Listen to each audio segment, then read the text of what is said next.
Meaning of factory floor. Factory floor.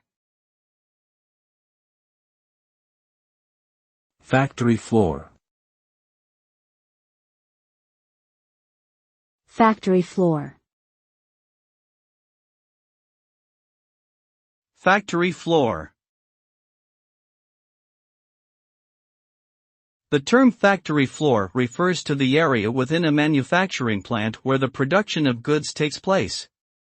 It typically includes the actual physical space where the machinery and equipment are located, as well as the surrounding areas where workers perform tasks such as assembly, quality control, and packaging. The factory floor is often a bustling and highly organized environment, with workers and machines working in tandem to produce goods efficiently and safely. Effective management of the factory floor is critical to maintaining profitability and ensuring the timely delivery of products to customers.